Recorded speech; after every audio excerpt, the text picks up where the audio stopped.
Alright guys, don't forget to hit that like and subscribe button if you're new to the channel, and especially if you enjoyed this video. So, it looks like Anthony Joshua will be fighting Andy Ruiz Jr. officially this November. There was rumors that it was either going to be November, December, right? But it's going to be November. And another thing I found out was that Anthony Joshua is not he's not sacking Rob Mccracken as a trainer. So, he will be fighting Andy Ruiz in about 5 months' time, and he would be basically with the same trainer. So obviously that's Anthony Joshua's decision. A lot of people say that why should he get rid of Rob Mccracken, because Rob Mccracken was the guy who has been with Joshua since day one, basically, right? He's basically has been with him throughout his entire professional career. He was there when he became a champion, a unified champion.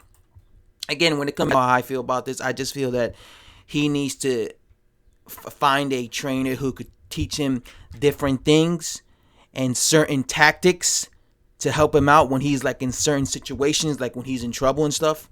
But he's staying with Rob Mccracken. What I do hope, because what he's not talking about is his strength and conditioning coach. What I do hope is that he does sack his strength and conditioning coach, because I think that's one of my concerns. If I'm like a big Joshua fan, one of my concerns would be Anthony Joshua's endurance. And a lot of people feel that Anthony Joshua is probably going to approach the rematch differently, including myself. I think if Anthony Joshua wants to win, he has to approach the rematch differently. I don't think you're going to see Joshua go in there and be as aggressive as he was in the first time around. I think he's probably going to fight the boxer type of fight. But the thing is, he has to have the endurance to play the boxer. You get what I'm saying? To be on the back foot for 12 rounds. So that's why I think it's very important for him to get himself a strength and conditioning coach that could improve his stamina in 5 months' time, because that's really all he has is 5 months to prepare himself. Now, is that enough time to prepare yourself to win a rematch against somebody like Andy Ruiz?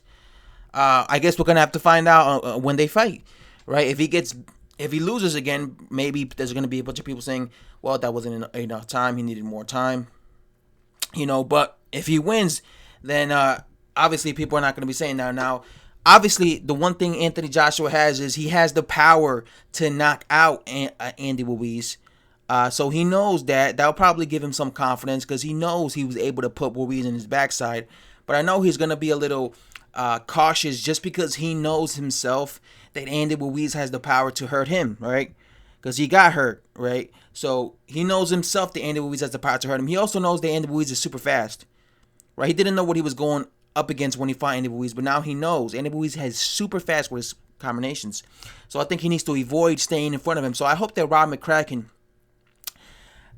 or Eddie Hearn hires a really good strength and conditioning coach to help him be able to last 5 rounds or go several rounds, the distance, 15 rounds in sparring, on the back foot, and just play the boxer, because I think that's what he might have to do. He might have to rely on being a boxer, staying on the outside the whole fight. He is much bigger, and he has a longer reach than Andy Ruiz. He's 6'6", he has an 81, 82-inch reach. Andy Ruiz is 6'1", and he has a 74-inch reach, so he has such a shorter reach. So he cannot allow Andy Ruiz to get in close to him. If you see Andy Ruiz up close to him and exchanging with him, that's not a good thing.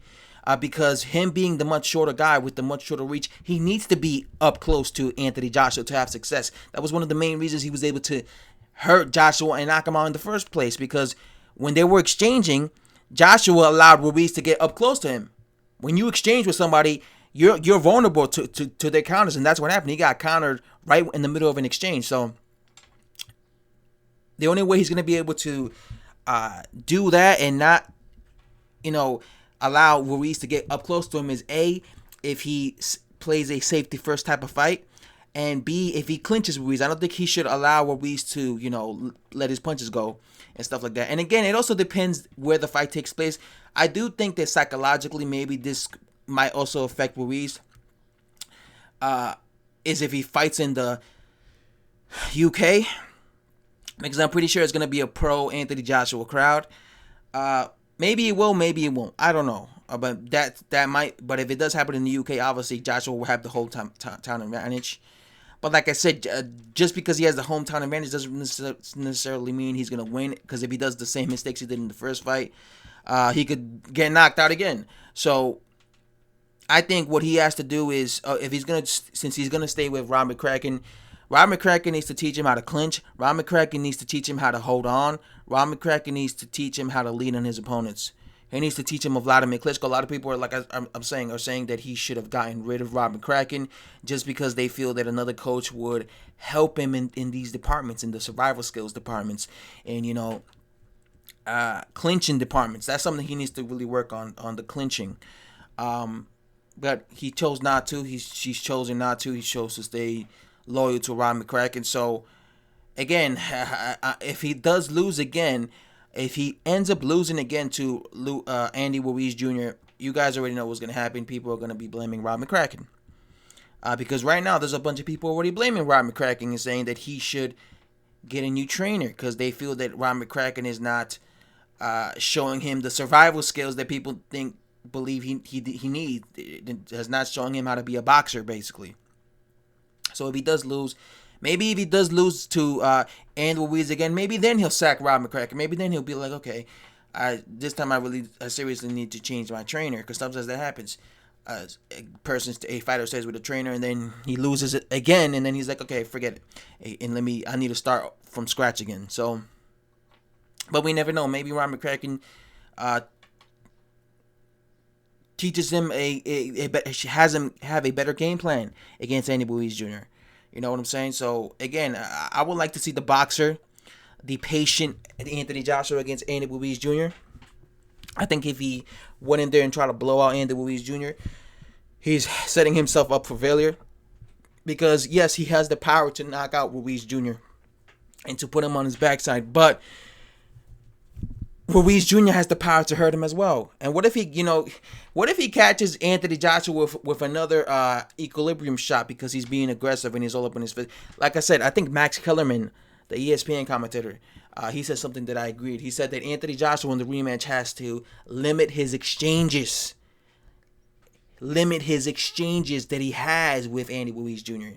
And that's something that I agree with. Every time Anthony Joshua exchanges, because there are going to be times in this fight, in the rematch, where Joshua is going to be exchanging with him. Don't stay there for too long. Exchange and get out. Exchange and get out, Don't stay there for too long, because when you stay there for too long, that's when you're vulnerable to getting knocked out yourself. So, let's see if Rob McCracken could change Anthony Joshua. Let's see if Anthony Joshua's stamina improves, because if he does attempt to play the boxer, he's going to need the stamina. He's going to need the stamina to be in the back foot for 12 rounds, because Andy Ruiz is a very tough guy, and he has a good chin. Although he got dropped, he was able to recover instantly, and he got hit flush. It wasn't like he got hit with a grazing Anthony Joshua punch. He got hit with a flush, right on the money left hook by Anthony Joshua that dropped him hard. And besides that, he also took a right hand. He was getting hit by Joshua, and yet he was still able to take those punches. So that tells me that, Andy Ruiz has a tremendous chin. And it makes sense, he's never been knocked out. So it makes sense that he has he's never been knocked out, after seeing him just be able to eat Anthony Joshua's punches. So again, I think that I want to see his stamina. He's going to have to be able to do this for 12 rounds, Anthony Joshua. So hopefully, Rob McCracken could show him how to... and another thing, we don't know what version we're gonna get of Andy Ruiz, because Andy Ruiz has basically become a celebrity since beating Anthony Joshua. I mean, he's been on so many television shows. He's met the president of Mexico. He's met the richest man in Mexico, the billionaire Carlos Slim. He's he's been going all over the place. So maybe he slacks off for the rematch. Maybe he's like, all right, I'm living the life now. I'm living the dream. And then he doesn't show up to fight. Because sometimes that be happening. A dude wins the first fight, and then they're not as motivated because now they're like, all right, I'm the man.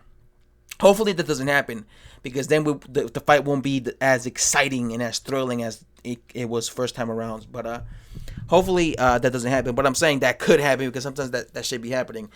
And I be seeing, Andy Ruiz cruising and everything. Like, he's obviously, they're pampering him ever since he became a champion. So hopefully that doesn't happen. Hopefully we get the same Andy Ruiz with the same fire, with the same determination, with the same grit, with the same toughness in the rematch. And hopefully Anthony Joshua improves himself. And hopefully we just get a good fight. Hopefully there's no controversies or anything. And hopefully the best man wins. And again, if Joshua were to lose again, I think then he should seriously consider changing his trainer. Especially, I just really hope he changes his strength and conditioning coach. That's a big issue of his. If Andy Ruiz were to win the rematch, he's a superstar now. Now he's gonna be making a whole bunch of money in his next fight. After this, he's making probably $20 million in his next fight. Anyway, guys, I have to say thanks for watching. Subscribe if you're new to the channel. And I'm out.